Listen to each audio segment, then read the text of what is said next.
My name is Sienna Carter, and I was 29 years old when my mother decided that throwing me out of her house was not enough.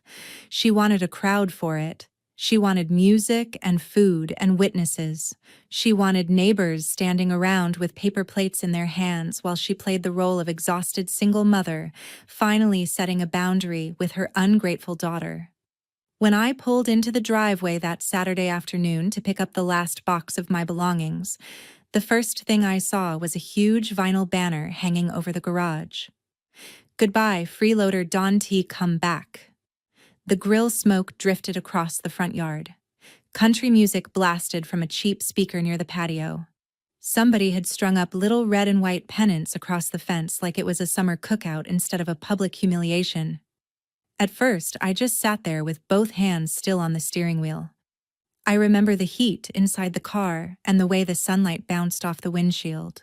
I remember hearing laughter before I even opened the door. Then my Uncle Rob staggered into view from the patio, red-faced, beer bottle in hand, already drunk enough to forget what volume was. He squinted toward my car and shouted loud enough for the neighbors 2 houses down to hear that maybe now my mother could finally stop feeding a grown woman who had never built a real career. Someone laughed. Another voice joined in and said, "I should be ashamed." Then something soft and greasy hit the side of my car and slid down the door. My younger brother Tate was doubled over laughing beside the cooler. He pointed at the hot dog now smeared against the paint and yelled that there was my last free meal. Even the kids from next door started laughing because children learn very quickly what kind of cruelty gets approved by adults. I stepped out of the car and the sound seemed to sharpen. Plates clinked. A lawn chair scraped the patio. Somebody muttered, "There she is." My mother Dana turned from the grill with a pair of tongs in one hand and the smile she always wore when she thought she had total control of the room. She looked beautiful in a cold, deliberate way. White shorts, gold hoop earrings, perfect hair. Her sunglasses sat on top of her head like a crown. She spread her arms as if she were greeting an honored guest and not the daughter she had just made into entertainment. "Look who finally came to collect her junk," she called out. A few people laughed harder. It was that easy for them. I had spent years making their lives easier, quieter, more stable, and all it took was one banner and a few ugly jokes for them to decide I had always been the burden in the story. But that was the thing about families like mine. They repeat a lie so often that by the time they say it out loud in public, it no longer feels like a lie to them. It feels like history. I did not yell back. I did not cry. I did not ask my mother what kind of woman celebrates throwing out her own child. I walked past all of them and into the house. The music from outside sounded muffled through the walls. The kitchen still smelled faintly like the lemon cleaner I had bought last month because my mother liked the expensive kind, but had claimed money was tight. I moved through the hallway and into the mudroom where my last box sat on the bench. There was a plastic grocery bag on top of it with a note written in thick black marker. Starter kit. Inside the bag were instant noodles, dryer sheets, a half-used bottle of dish soap, and a printed list of apartment complexes in the area. It was so childish I almost laughed. That was what struck me most that day. Not just the cruelty, the effort. They had planned little details. They had taken time to stage my humiliation. I picked up the box, tucked it against my hip, and walked back through the kitchen to the front door. When I stepped outside again, the backyard crowd fell into that hungry half-silence people get when they think the real show is about to start. My Uncle Rob raised his beer and shouted that my poor mother had carried me long enough. Then he said something about my late father being ashamed if he could see me now. That was the only line that really cut, because he knew exactly where to stick the knife. My father had been dead for 8 years. Rob knew that. He smiled while he said it. Tate laughed and grabbed another hot dog from the tray like he was considering throwing a second one. My mother did not stop any of it. She just stood there with her tongs, chin lifted, letting the moment happen because leadership in a toxic family is often just permission for everyone else to be as cruel as they want. I set the box in my trunk. Then I reached into my bag, pulled out my phone, and turned toward the garage. I framed the banner and the people standing under it. My mother by the grill, Rob on the patio, Tate near the cooler, the neighbors smiling in that careful, detached way people do when they want the fun of witnessing something ugly without taking responsibility for it. I took one clear photo. My mother saw me and frowned. "What is that for?" she asked. "Your pity diary." I looked straight at her, and for the first time since arriving, I spoke. "No," I said. "For later." Then I got into my car, backed out of the driveway, and left without another word. They were still laughing when I turned the corner. 2 weeks later, my phone would light up with messages from all three of them begging me to call back. But in that moment, they thought they had won. They thought they had just filmed the final scene of my humiliation. What they had actually done was capture the exact second before their safety net drove away. The version my family told everyone was clean and simple in the way that humiliating stories often are. I was almost 30, unmarried, living back at home, and working from a laptop doing a job none of them respected because none of them fully understood it. In their version, I had returned to my mother's house after life failed to launch. I stayed too long. I contributed too little. I drifted around under the roof of a woman kind enough to keep me afloat even though I had not earned it. That story played extremely well at church lunches, neighborhood cookouts, and under passive-aggressive comments on social media, where people love phrases like tough love and wake-up call, and maybe this will finally make her grow up. The truth was less tidy and much less flattering to the people telling it. 3 years earlier, my mother's event rental company had started bleeding money in a way she would never admit out loud. Carter Celebration sounded fancier than it was.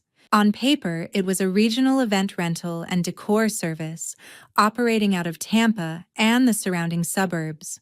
They provided folding chairs, linens, centerpieces, tent packages, portable bars, lighting rigs, and assorted rental pieces for weddings, church events, school banquets, and corporate mixers. From the outside, it looked like a healthy small business. The trucks had decals. The warehouse had a polished reception area. My mother dressed sharply, knew everyone by name, and could talk for 20 minutes without saying anything useful, which many people mistake for leadership. But the inside of the business was chaos held together by denial. Inventory was miscounted constantly. Deposits were logged inconsistently. Vendor bills got paid late and then blamed on clerical errors. One manager quit after being blamed for a scheduling disaster that was actually my mother's fault. Insurance paperwork kept lapsing because nobody tracked renewals.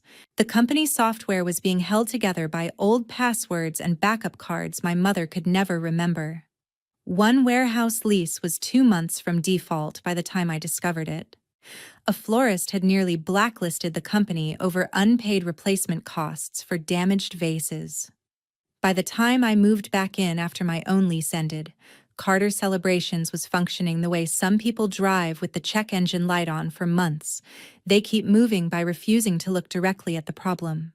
My job was not glamorous enough for my family to respect. I worked remotely as an operations and contracts coordinator.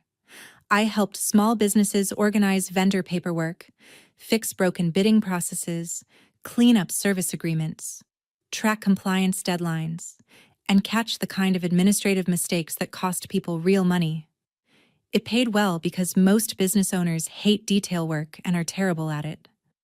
I was very good at systems. I saw breakdowns early. I could take a mess of half-missing records and turn it into a sequence somebody could actually follow. That made me valuable to strangers and almost invisible to my family. My mother saw me working from a laptop in a quiet room and decided that meant my labor was somehow less real than hers. If she could not see sweat, then it did not count. At first, I only meant to help temporarily. She asked me to look over some invoices because the girl handling billing had left abruptly. I fixed one overdue account. Then I found a delivery contract with incorrect pricing. Then I realized several event deposits had been recorded without being properly reserved against upcoming purchase orders. Then I saw that one of her trucks was operating under an insurance file that was about to expire. Every time I fixed one thing, two more surfaced behind it. My mother hated admitting she needed help, so she developed another habit instead. She minimized what I did until it sounded like typing.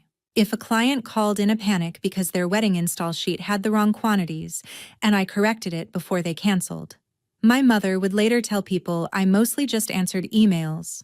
If I built a spreadsheet that showed which packages were actually profitable, she'd say I liked organizing things and leave it at that.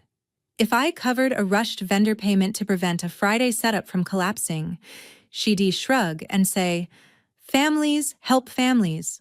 That line came up all the time. Families help families. It was a beautiful sentence as long as nobody asked why it only seemed to apply when my time, my money, or my stability were the things being taken. I paid more than people knew. I did not announce it because at first I thought I was being practical. I covered software renewals when accounts declined. I paid a warehouse utility balance once to prevent a lockout because my mother said she would handle it and then forgot. I floated replacement linen costs after one event returned items stained beyond salvage. I advanced fuel money when one of the trucks needed to leave at dawn and the company card kept declining. I covered shipping on replacement decor when my mother forgot to confirm an order. I sent Tate money for rent twice because my mother said business was weird and she could not help him that week. He never repaid me. None of them did. My brother learned early that I was the easiest person to borrow from because I made excuses for everyone. My Uncle Rob drifted in and out of the business doing deliveries badly and making promises he could not keep. My grandmother Elise disguised every insult as concern. Dana is only trying to teach you responsibility. Tate is young. Rob means well when he is sober. I was always expected to translate their behavior into something softer. That is one of the secret jobs toxic families assign. Somebody has to keep the story from sounding as ugly as it is. Usually, it lands on the person they also resent the most. The more I helped, the less visible my effort became. My mother would make comments while passing through the kitchen like must be nice to work in pajamas. Then an hour later, she'd ask me to rewrite an angry email to a venue manager because she did not want to sound unprofessional. She would joke that I played Office on my computer and then call me at 11 at night because the warehouse staff had loaded the wrong color linens and a wedding planner was threatening to drop them. The truth my family never told anyone was simple. If I had not been there, the company would have collapsed years earlier. They did not know the exact number yet. Neither did I, but I knew enough to understand that I was not living off them. In many ways, they were living off me. What changed everything was not another insult or another request for money or another night spent cleaning up someone else's mess. It was the moment I realized my mother no longer viewed me as a hidden support she resented needing. She genuinely believed her own version of reality. She believed the roof over my head erased every dollar I had poured into that house and business. She believed because I had never invoiced her, the labor counted as love and therefore did not need to be acknowledged. She believed she had carried me. And once she believed that deeply enough, humiliating me in public became not just acceptable, but righteous. That was the week I stopped trying to be understood and started building a record. People like my mother are very good at winning arguments in private. They interrupt, redirect, accuse, cry if necessary, and by the time the conversation ends, you are too tired to explain your own reality clearly. I knew that if I confronted her without preparation, she would turn it into a performance about my ingratitude. So I did the one thing she could not charm or shout over. I made documentation. My revenge did not begin with screaming. It began with spreadsheets, bank statements, saved texts, account histories, and old emails I had once kept only because I am the kind of person who never fully trusts chaos. I built a timeline going back almost 30 months. Every time I covered a business shortfall, it went into a file. Every subscription renewal I paid because the company card declined. Every rush replacement for damaged inventory. Every software fee. Every fuel transfer. Every utility save. Every vendor deposit I fronted. Every call from my mother asking me to fix one small thing that was never actually small. Every message from Rob begging for gas money because he had overdrawn his account again and had an early delivery. Every text from Tate saying he was short this month and Mom said cash flow was weird. Every time I moved money quietly so a public embarrassment would not happen. Then I started tracking unpaid labor, which was harder but still possible. Hours spent rewriting contracts. Hours spent cleaning client communication. Hours spent resolving double bookings, fixing inventory errors, rebuilding install sheets, catching permit and insurance issues, and reorganizing vendor accounts my mother had allowed to become a maze of partial payments and personal excuses. I did not exaggerate. That mattered to me. I wanted conservative numbers because I knew people like my mother always latch onto the slightest rounding issue to discredit the whole truth. If I was going to count, I was going to count carefully. The total made me stare at the screen for a full minute without moving. Business support alone had crossed $94,000. Direct family support pushed it past $107,000. And even that was incomplete because unpaid labor is always undervalued when the person doing it is a daughter instead of a consultant. I printed sample pages first just to make it feel real. Then I sat back and looked around my room. The irony hit me so hard I nearly laughed. The woman my family called a freeloader had quietly been functioning as the unpaid operations backbone of the household and business they mocked her in.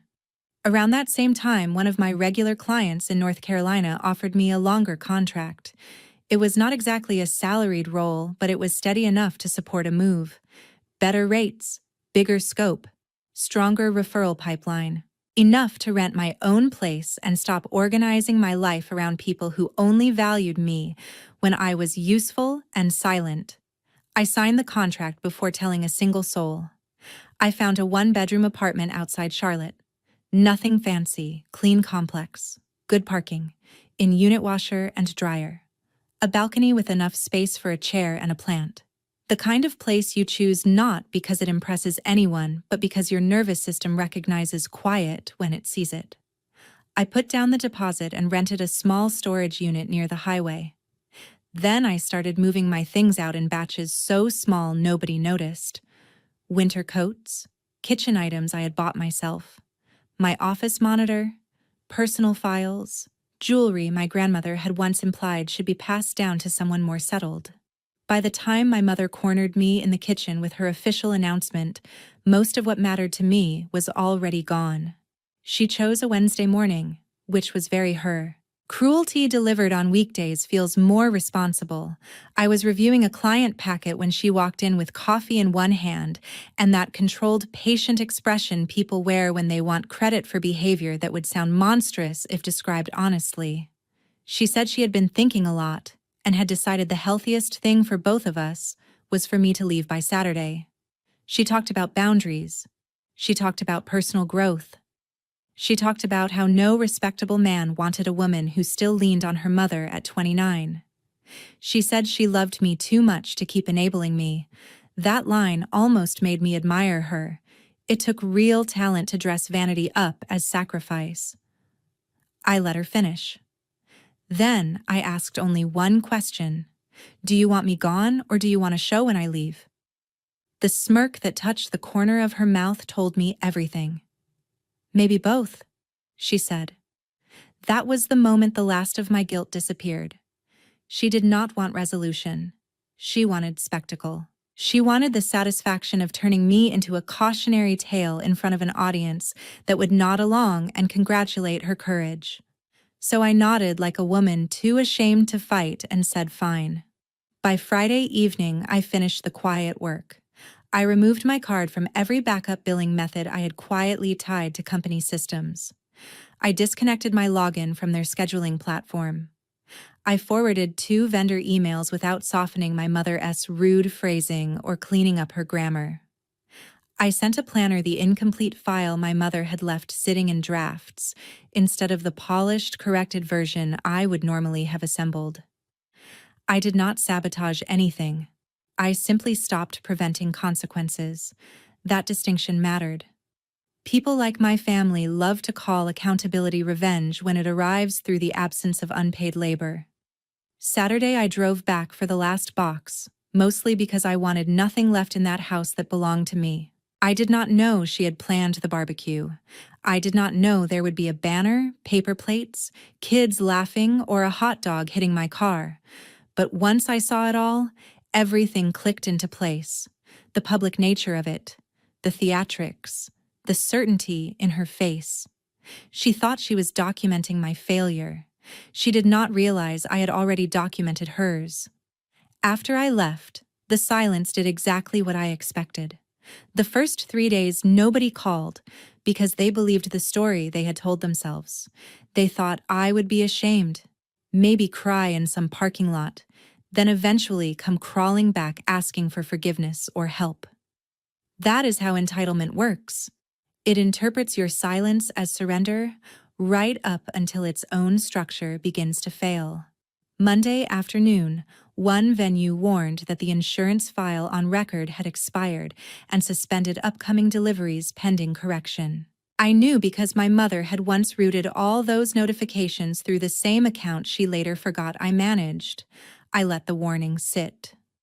Tuesday, the scheduling software went dark because the backup card had been removed and the main card declined. Without that software, they were suddenly juggling delivery dates, return counts, setup windows, and inventory notes through old text threads and handwritten scraps. Rob called twice. No voicemail. Tate texted me one line. Dad says stop acting crazy and log in. He had used the wrong parent because he was panicking and not thinking.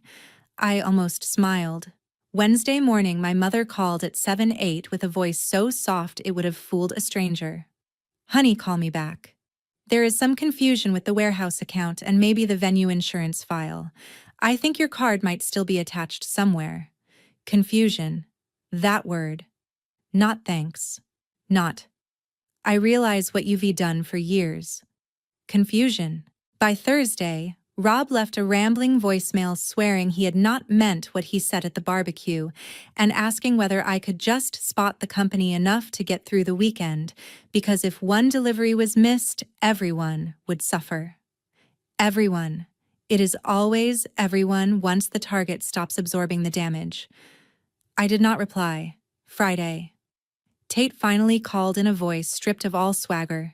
He needed money for rent. Mom could not help. Business was weird. I asked whether he knew why. He did not answer. Instead, he asked what exactly I had been paying for. I sent one cropped screenshot, a few lines only. His rent twice, warehouse electric, fuel, vendor software, one linen replacement order. Underneath, I wrote, since everyone is suddenly interested in contribution. He went silent for hours. Then he texted, "What is this?" I answered a sample. The next morning, my mother called 6 times before lunch. By the 6th voicemail, she was openly begging me to explain what I had turned off. If this is some kind of lesson, she said, fine. Lesson learned. Call me. That was when I printed the full packet. Not because she deserved one last chance to understand, because I wanted the truth in a form she could not interrupt. I assembled the packet the way I would prepare a documentation for a difficult client meeting. Clean, dated, indexed, 30 pages at first, then 34 when I decided to include supporting screenshots from separate accounts. A cover page with categories and totals. a timeline stretching back over 2.5 years. Separate sections for direct business support, household expense coverage, personal transfers to family members, unpaid labor estimates, and emergency interventions that had prevented obvious public failures. At the end, I placed one photo, the banner over the garage, my mother by the grill, Rob on the patio, Tate mid-laugh. I printed 2 copies. One for them and one for me.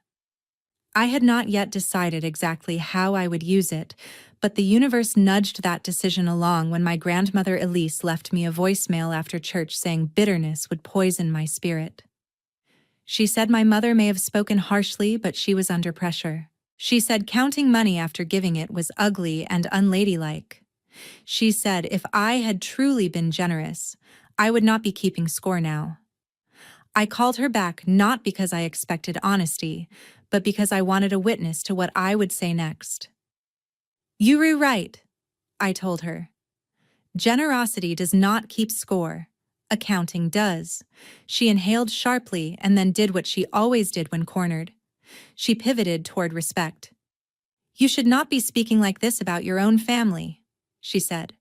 I asked whether family was the word we used for people who laughed under a banner calling me a freeloader while standing on a system partly funded by me. She did not answer directly. None of them ever did. An hour later, Tate texted 2 words. "Talk now." I replied with one line. "Monday, noon. Public place." My mother answered almost instantly. "Home." The speed of her reply said everything. She still thought private space was an advantage. She still believed walls and family titles would give her leverage. "No," I typed back.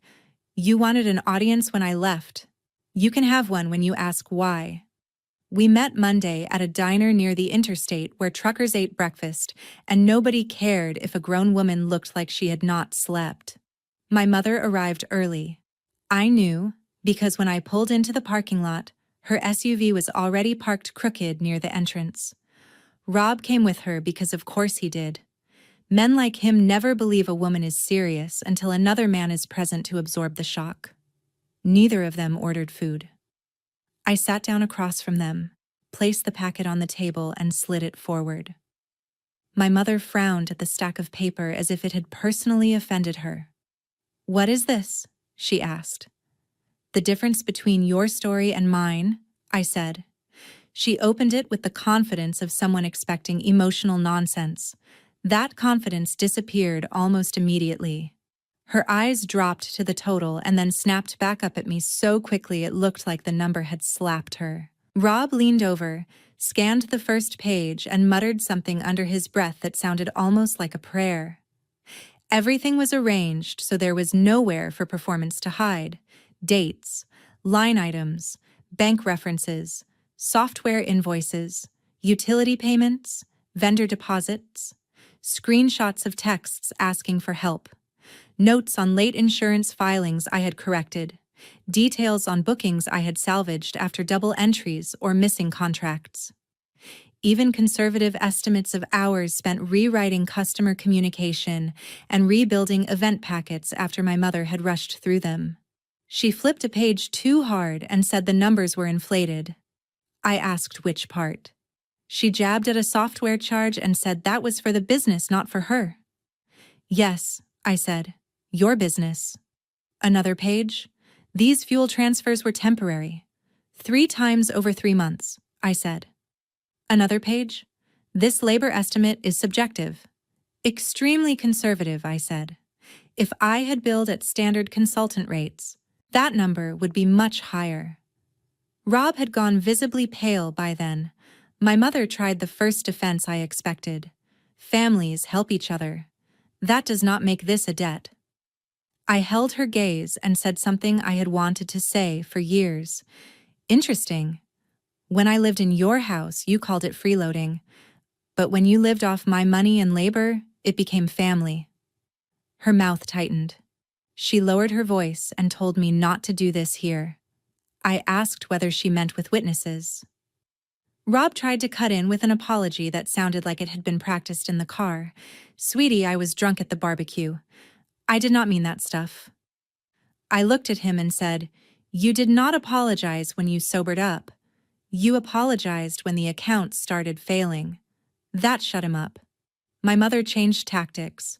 Even if you helped more than we knew, she said, you were still living in my house at 29. There it was. The roof as moral eraser. Shelter as justification for every insult. I leaned back and answered calmly. If I had paid market rent to a stranger and kept my money away from your company, you would have lost that warehouse a long time ago. If I had billed you for what I fixed, you would not still be operating. The only reason you got to call me a freeloader is because I loved you quietly. That line hit harder than the total. I could see it in the way her shoulders shifted. Not because she felt guilt, because she recognized truth when it came in a sentence too clean to dodge. She flipped to the final page and saw the photograph, the banner, the smiles. Hers most of all. Her posture changed immediately. Not remorse. Calculation. You took this for leverage? She said. No, I said. I took it because I knew you would lie about how bad it was. Rob rubbed both hands over his face. So what now? He asked. What do you want? That was the question they all kept asking because it never occurred to them that I might not want anything from them anymore. Nothing, I said. That is what you still do not understand. I am not here to negotiate. I am here so you cannot pretend later that you had no idea what I was carrying. My mother stared at me for several seconds. Then she asked the real question. How much of this can you turn back on? Not are you okay? Not we were wrong. Not how could we have done this to you? Operations. She wanted to know what systems could be revived and how quickly. I answered honestly because honesty had become a kind of freedom. The warehouse can stay on if you pay it today. The truck insurance will cost more now because the lapse already triggered penalties. The venue account may reopen if they trust you enough. But at least 2 planners are already reconsidering because nobody was there to rewrite your emails into something professional. She looked wounded by that in a way she had not looked wounded by the money. My mother always cared most about image. She accused me then of enjoying the situation. I told her I would have enjoyed being respected before it got here. After that, she tried softness. She said life had been hard since my father died. She said she had carried too much and made mistakes. She said we did not need to sit in a diner like enemies. There was a version of me from 2 years earlier who might have softened. The current version had receipts. We are sitting here like enemies, I said, because you threw a party when you thought you no longer needed me. The softness vanished from her face. She asked if I wanted an apology. I said no. Distance. That offended her more deeply than any request for repayment would have. Then she did what controlling parents always do when they lose direct power. She widened the circle of guilt. She brought up Tate, Grandma, Rob, the employees, the family, the business. Their needs were supposed to flow back into my body as obligation. Instead, I took a second envelope from my bag and placed it beside the packet. Inside were names and numbers, 2 accountants, a small business attorney, a bookkeeping service, an insurance broker, a utility assistance program. She frowned and asked what it was. Resources, I said. That is all I am offering. I stood up. My mother made one final attempt to regain status. If you walk out now, she said, do not expect to come back when things turn around. I picked up my keys, looked down at her, and answered with the calmest voice I had ever used in her presence. The only reason things ever turned around in that family was because I was standing behind you holding the weight. Then I left. I thought that meeting would be the end of it. Instead, it was the point where the whole system began to collapse in public. When you stop being the hidden support beam in a toxic family, the collapse rarely happens all at once. It happens in installments. First the confusion, then the blame, then the desperate bargaining, then the rewrite attempts. My mother moved through all 4 stages within a month. At first, she kept reaching for business language because it protected her from emotional truth. She emailed me a week after the diner with a subject line that read, "Transitional Support Proposal." Inside was an offer for a 90-day contractor arrangement to stabilize operations while the company reorganized. Compensation could be discussed later once cash flow improved. At the bottom, she added that this would also give us a chance to rebuild trust. I laughed out loud in my kitchen when I read that. Rebuild trust. As if I were the one who had hung a banner over a garage. As if paying me someday for labor I had already given for free was a peace offering instead of another manipulation. I answered in 4 short sentences. I am not returning. I am not providing unpaid or deferred labor. Do not contact me for business support again. Any future communication must be respectful and personal only. Her response arrived 12 minutes later. So you will just watch your mother lose everything. I stared at the screen for a long time because that sentence contained the deepest hook she had ever lodged in me. Children like me are trained from very young ages to believe that a parent-esque collapse is our moral emergency, that if they sink, we are selfish for not becoming flotation. For a few minutes, I felt the old reflex rise up. Explain, soothe, offer one last practical fix. Then I thought about the banner, the hot dog sliding down my car door, Rob using my dead father's memory as a punchline, Tate laughing, my mother watching it all with satisfaction in her face. I wrote back one final time. You are not losing everything because I left. You are losing everything because you built a life that only worked while someone you humiliated kept carrying it. She never replied to that message. Not directly. But the fallout kept coming through everyone else. My grandmother mailed me an old casserole dish I had left in the house years earlier. No note, no apology. Just the dish wrapped in newspaper like returning borrowed glassware somehow restored moral order. I laughed so hard when I opened the box, I had to sit down on the floor. 2 days later, Tate showed up at my apartment in North Carolina without warning. He looked exhausted and smaller somehow, stripped of the swagger he usually wore like armor. For the first 10 minutes, he talked in circles. Mom is under a lot of pressure. Rob is messing everything up.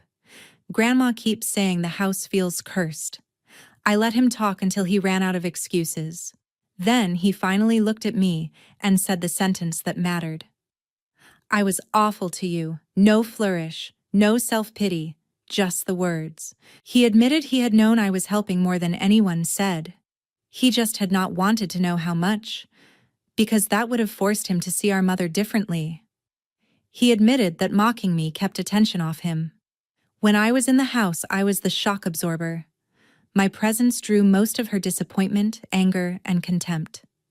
Once I left, she started turning it on everyone else. That was the family system in a single sentence. Remove the designated target and the poison spreads through the room. I asked him if he had ever truly believed I was freeloading. He looked down at his hands and said no. He knew I was doing more than I got credit for. He just thought it would be easier for everyone if he kept pretending otherwise. Cowardly, honest, human. I let him stay one night on the couch. In the morning, he left early for an interview and texted me later to say thank you. That was the first time in years he had thanked me for anything without following it with a request. My mother, meanwhile, was losing ground fast. The warehouse account had to be renegotiated. One truck got sidelined after the insurance lapse triggered a review. A major wedding planner reduced bookings after 2 setup errors and a rude email my mother had sent without me softening it first. One of the warehouse staff quit because they were tired of being blamed for inventory mistakes nobody had properly tracked. The company did not shut down overnight, but the illusion of control did. And once that illusion cracked, people around my mother started realizing how much of her authority had always depended on someone else cleaning behind her. Tate texted occasionally with updates I did not request. The house is being refinanced. Rob missed another delivery. Grandma moved in with Aunt Linda for a few weeks because Mom keeps screaming. I read the messages and set my phone down. For the first time in my adult life, their emergencies did not automatically become mine. That quiet felt unnatural at first. Toxic families train your nervous system to expect a crisis every time your phone lights up. Healing, at least in the beginning, is often just learning not to sprint emotionally toward every alarm. North Carolina suited me better than Florida ever had. One client contract became two. Then referrals turned into a waiting list. I formed an LLC. I rewrote my service structure so deposits were upfront and communication boundaries were clear. No midnight rescues. No unpaid labor because someone forgot something obvious. No emergency fixes without signed terms. It turned out that when people respected my work, my skills became even more valuable. I rented a better apartment after 6 months. Bought a used Subaru in cash. Put herbs on the balcony. Framed one of my father's old recipe cards when my mother finally mailed it to me months later. That call still stays with me. She used an unknown number. The first thing she said was that she was not calling about money, which told me she knew exactly what I would assume. Then she said she had found one of Dad's recipe cards while cleaning a kitchen drawer and thought I might want it. That was the first thing she had offered me in years that was not wrapped around a demand. I told her she could mail it. There was a long silence before she asked quietly if I really thought she was that cruel. I could have answered a dozen ways. I could have mentioned the years of minimization, the public humiliation, the way she let other people laugh at me as long as it strengthened her position.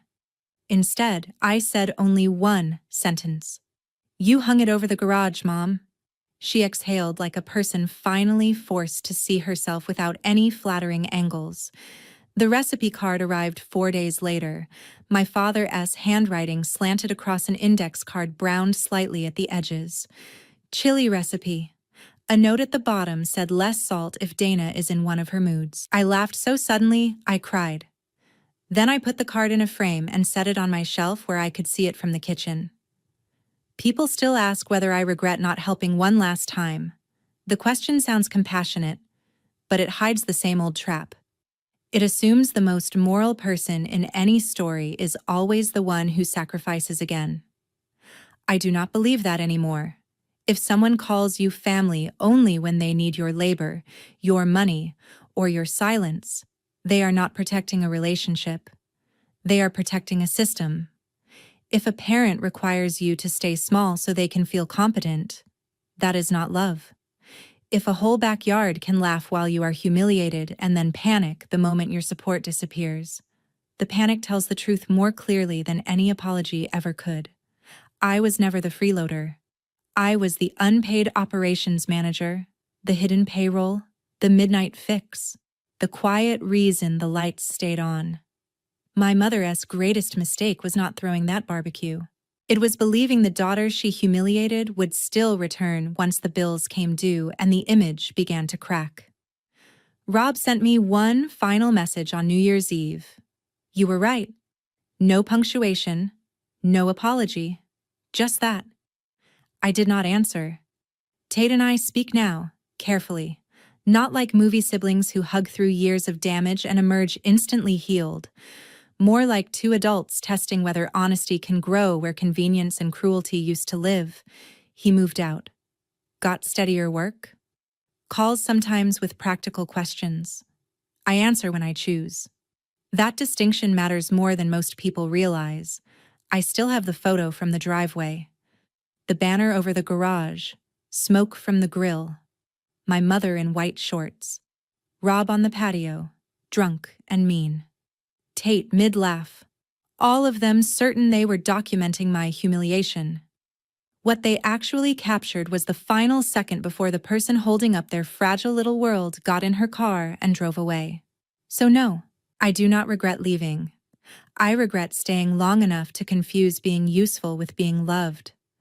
I regret every time I translated their cruelty into stress, every time I called neglect exhaustion, every time I let shelter erase debt in my own mind.